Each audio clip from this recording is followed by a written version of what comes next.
Medyo makunat talaga yung galawan nitong Winner X na to mga paps. Mabagal talaga.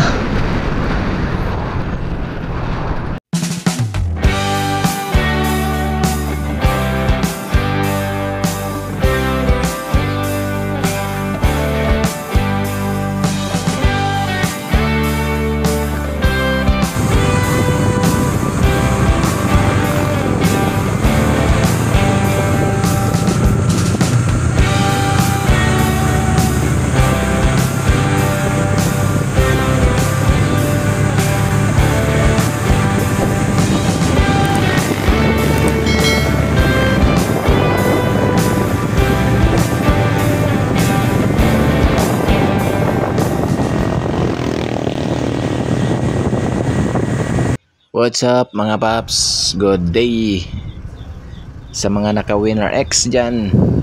Panibagong video na naman ito. Balita ko, marami nagsasabi na mabagal daw yung Winner X. Mabagal naman talaga ang Winner X kung ikumpara mo sa Sniper, Raider FI at BF3i ng SYM. Winner X po talaga ang mabagal sa kanila. May kanya-kanya naman tayong option na pagpili ng mga motor natin. So kung nababagalan ka talaga sa Winner X, di huwag ka nang kumuha ng Winner X. Doon ka sa Sniper, di kaya sa Raider, di kaya sa BF3i.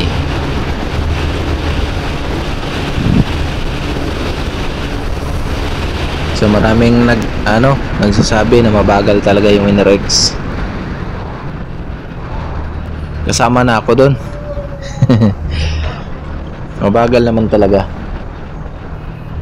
Pero tumatakbo ng 100, ayos na. Ang ano lang naman dito, yung sa specs nya, no, may ABS na, yung harap, kahit harap lang, malaking tulong na po. Slipper clutch, smooth yung kambyuhan, at yung matipid sa gasolina. Yun talaga ang pinaka signature na ito mga paps. Lahat ng Honda motor 110, 100, 125, 150,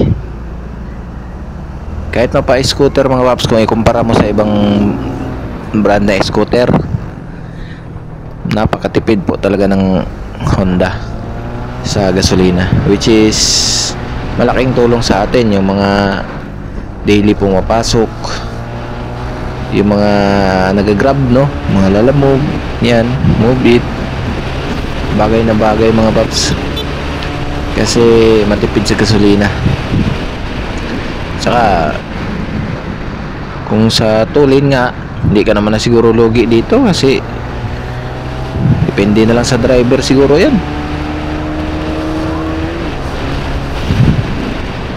Patakbo para sa akin mga paps, tama na tong tulin nito, kasi di naman tayo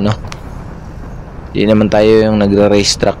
Pero yung meron talagang mga tao na mahilig sa yung speed hunter ba, baga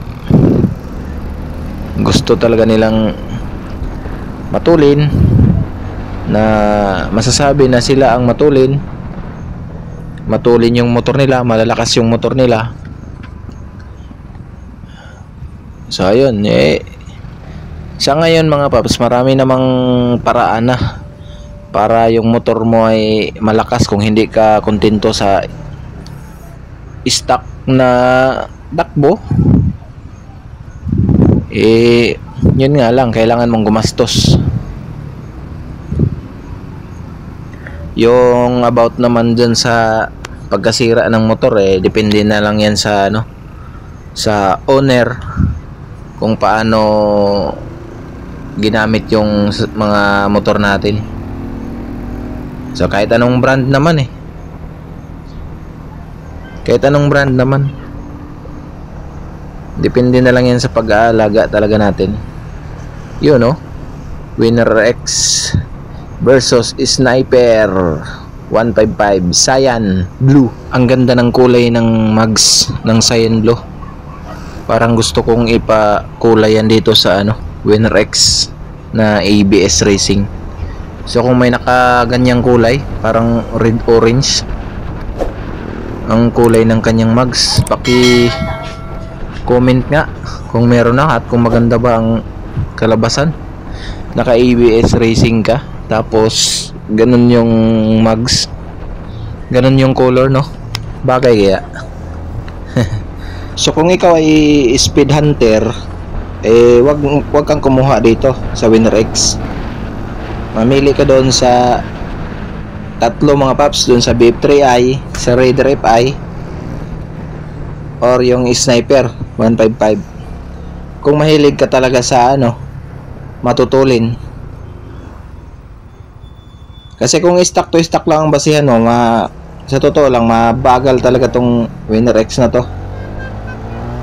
Kaya kung mahilig ka sa patulinan, ay wag mo tong piliin. Kasi madidismaya ka lang, at saka hindi ka magiging masaya kung mahilig ka sa matulin. Pero kung ikaw ay takbong chill lang, takbong pugi, forma lang ba? Hindi ko naman sinasabi na hindi magporma yung Raider FI tsaka Sniper. Baka sa looks din mga paps, hindi naman kasi nagpapahuli itong Winner X. Ewan ko lang din sa iba, pero para sa akin napupugian talaga ako dito. Alam ko naman na mabagal talaga tong Winner X. Kasi di ba sa ibang bansa yung mga nakikita nating mga video na ganun lang yung top speed 130.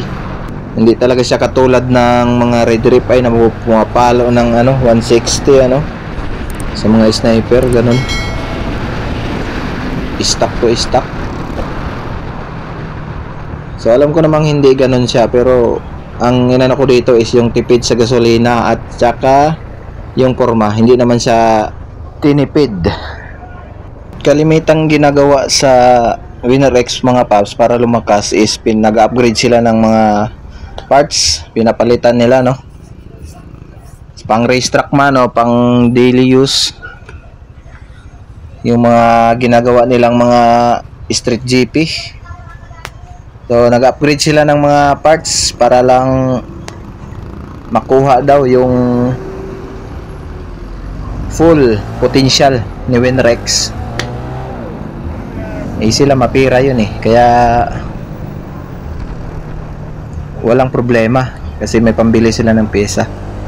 Pero tayo, katulad natin na saktuhan lang, hulugan pa yung motor, ay wag na natin gawin yun kasi mamulobi tayo mga paps. Maganda nga sana kung gano'n, no? May pangbili ka talaga. Kaya pag gusto mong mag-upgrade ng mga parts, walang problema, no? May pambili ka.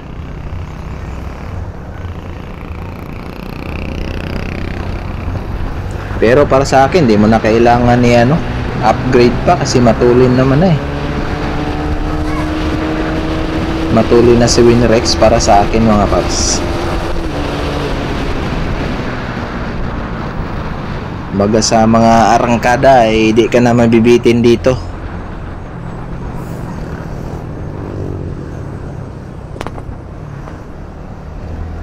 Overtaking, di ka na mabitin.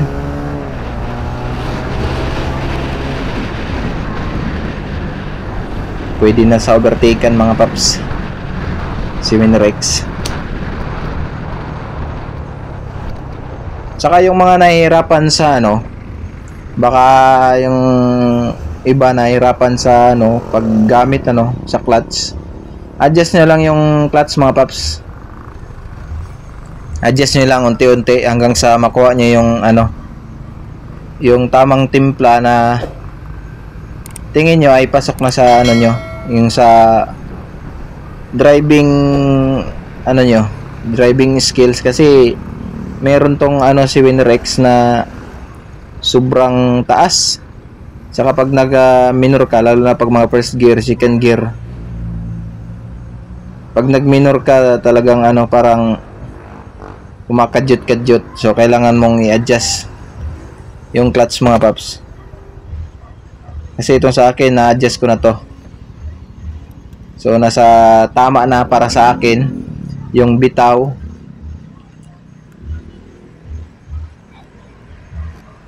Saktong-sakto na mga paps. So ito pala yung JB box natin, oh. Daming laman, oh. Malaking tulong talaga pag may JB box. Marami kang may kakarga, hindi lang yung papel. So nung wala pa, talagang hirap na hirap. So shout out pala sa mga taga Binyan, taga San Pedro, mga WinRX user dyan. Shout out sa inyo. So yun lang, kung talagang mahilig ka sa matulin, wag ka nang kumuha ng WinRX. Pero kung pormahan, dito ka na. Hindi ka logi dito sa pormahan mga paps. So yun lang sa bidyong ito. God bless.